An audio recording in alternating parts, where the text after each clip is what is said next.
Hello Year 11s and hello Year 11s from Whitley Bay High School, from Marden High School, from John Spence, from King's Priory, from any of the surrounding areas.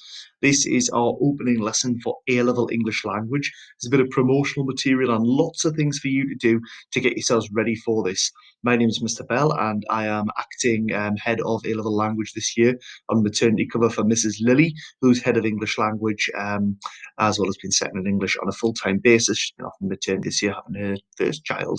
So you can contact either of us if you've got any information, any questions, or anything you want more information about at the end of this video.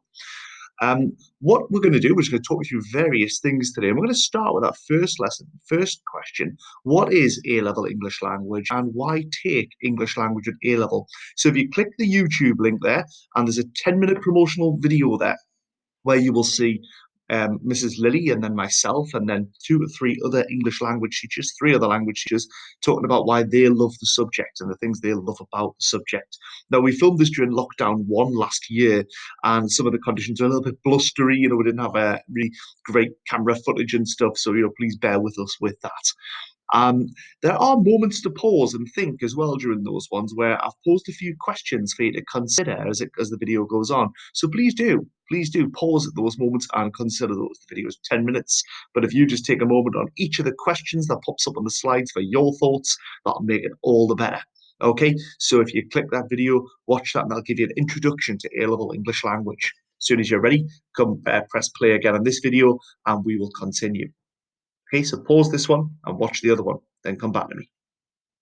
Hello, everyone, and welcome back then. So what is language? Well, language is language and gender and how men and women speak differently, or do they? Languages change, a great topic in year 13 about how language has changed over time and continues to change. On a lexical level, which means a word level, language has changed so much and grown so much just in the last say 18 months, perhaps certainly since the start of the coronavirus pandemic. We've had all sorts of new words created by COVID-19 and the pandemic, from like serious ones such as COVID and lockdown to more insulting ones like a COVIDiot, or ones about like drinking games such as a quarantini. There's all sorts of new words being created during this time. But also along this path, we've also had a rise in different social movements. So we've had um, the Black Lives Matter protests. There's been a lot of protests surrounding the Sarah Everard murder. There's been an awful lot of things going on, accusations of various things against governments. We had the toppling of Donald Trump. We had the storming of the House of Representatives of the Senate. In Washington, shortly after the American election, and all of these major events grow new words. Now, we also have language acquisition. I've got a 6-year-old daughter, and I just love to see how her language comes on all the time. So, one thing you will study is how children learn and pick up language.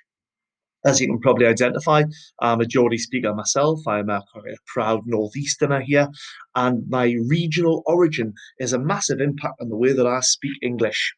We'll be looking at language and region and how that is a really interesting and debated topic.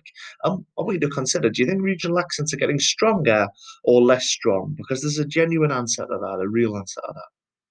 We'll also look at number 5 there, language and occupation, how people speak differently in workplaces.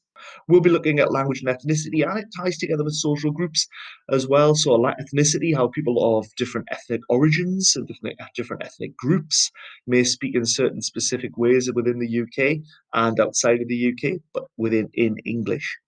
And language and social groups, how people from certain groups speak differently.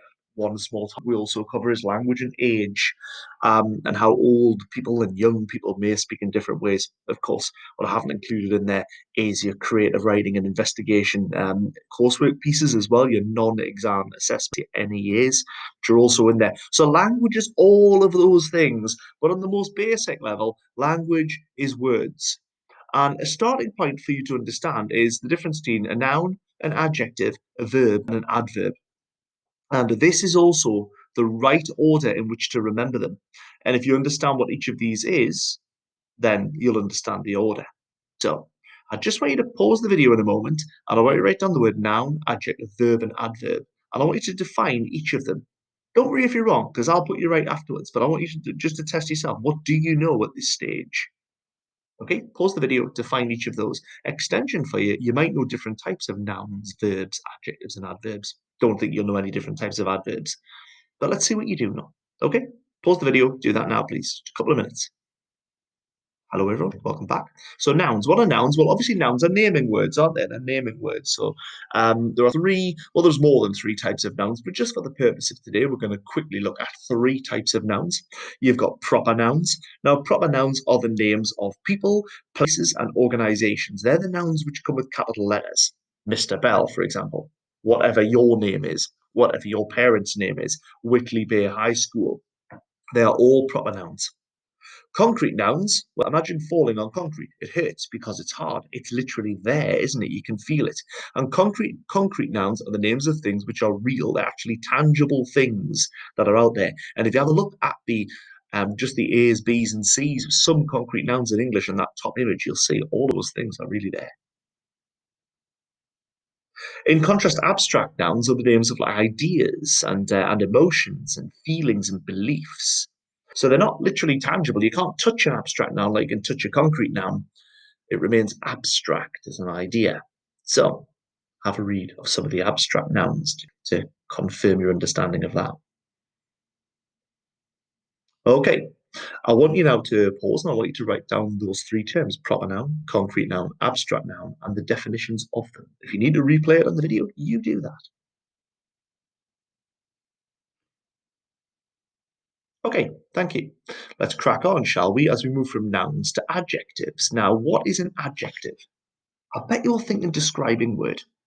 But if we're going to go back to this and think, why did I have adjective after noun? Surely you go noun, verb, adjective, adverb. Well, no. You want to think about adjective in relation to noun. Because adjectives aren't just describing words, they are words which describe nouns. So, if you have a look at the word apple there, try and write down now three phrases which have an adjective describing the noun apple.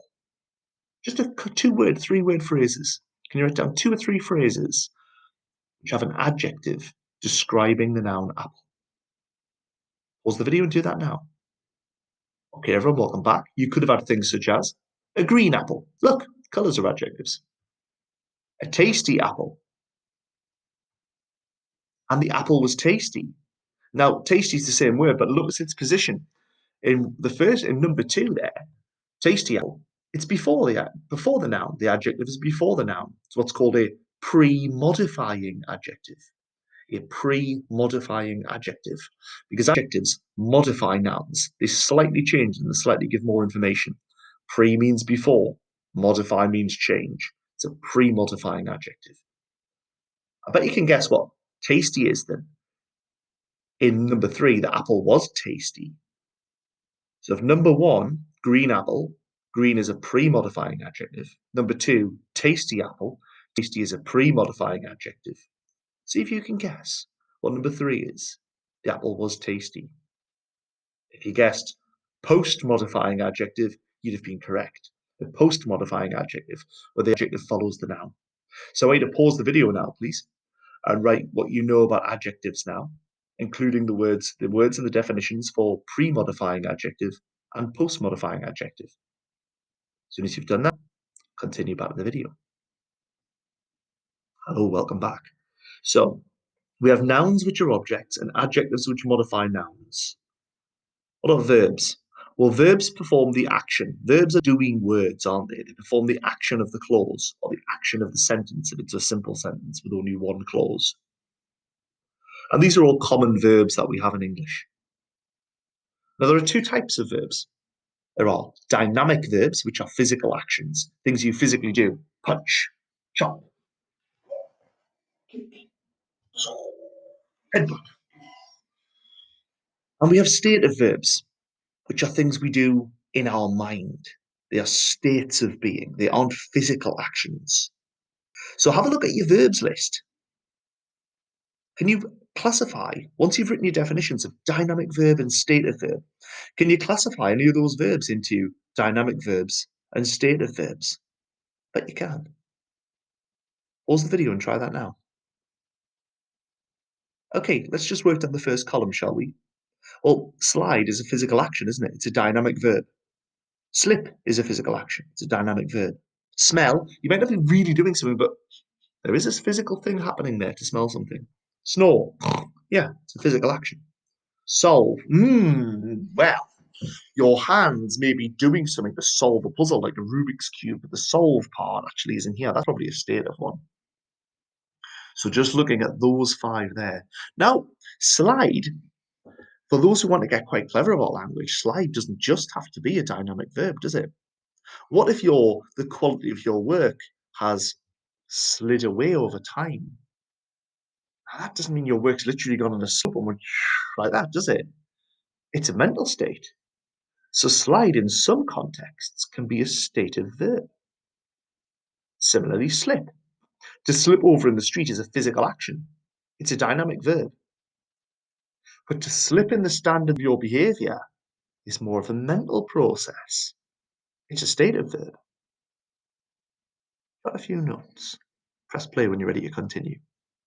And I want you to think, why is adverbs last? What do adverbs do? Pause, play when you're ready. Hello, let's continue then with adverbs. Now, what do adverbs do? Well, adverbs modify verbs or adjectives. Now, if we are going to look at a couple of those circled verbs there, speak and walk. Adverbs are often your ly words. They're much more complicated than that when we study at A level, but for a basic, they're your ly words. So how could you speak? You could speak slowly. There's an adverb. A verb speak, slowly the adverb. You could speak carefully. You could speak quickly. You could speak loudly. They are all adverbs modifying the verb. Think about how you could walk. You could walk calmly. The verb is walk, the adverb is calmly.